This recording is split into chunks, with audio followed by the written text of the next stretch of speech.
আচ্ছা, এটা ক্লাস 8 এর একটি অঙ্ক আছে, ক্লাস 8 এর ঘনফল নির্ণয়ের একটি অঙ্ক, যেখানে x + 1/x = 3 দেওয়া আছে বলে এইটার মান বার করতে হবে। তো কিভাবে করব আমরা?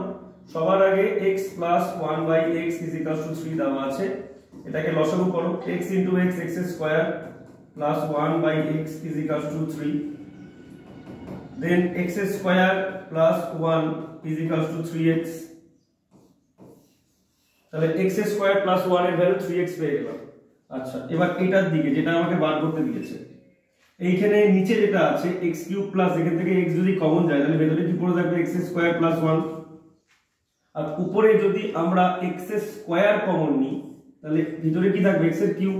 দেখো 3 আর 2 পাওয়ারে যোগ করলে 5 হয়, আর নিচে কি হবে? 1/x³ x² এর থেকে x³ কেটে গেলে নিচে একটা x পড়ে থাকে, মানে এটাই হয়। তাহলে আমরা কি করব এবার?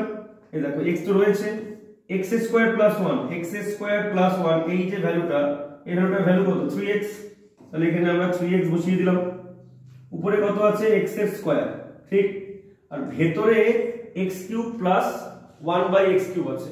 এবার x³ যেটা দেওয়া আছে দেখো, x + 1/x = 3 আছে। যদি আমি হোল কিউব করি, যদি আমরা এটা হোল কিউব করি তাহলে কি আসবে formula? a³ + b³ + 3 * a * b + a + b, আর 3 এর কিউব কত হয়? 27। তাহলে এই x কি হলো? কেটে গেল। তাহলে পড়ে থাকবে কি? x³ + 1/x³ প্লাস এখানে কি পড়ে থাকবে? 3। আর x + 1/x এর ভ্যালু কত? x + 1/3।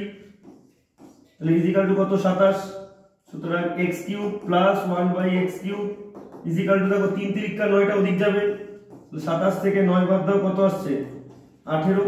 তাহলে x³ + 1/x³ এর ভ্যালু কত আসছে? 18। এখানে 18 বসিয়ে দিলাম, ঠিক। এই x আর এই x মানে দুটো x² কেটে গেল, 3 দিয়ে 6 কাটলে কত হবে? 18। তাহলে কত হবে?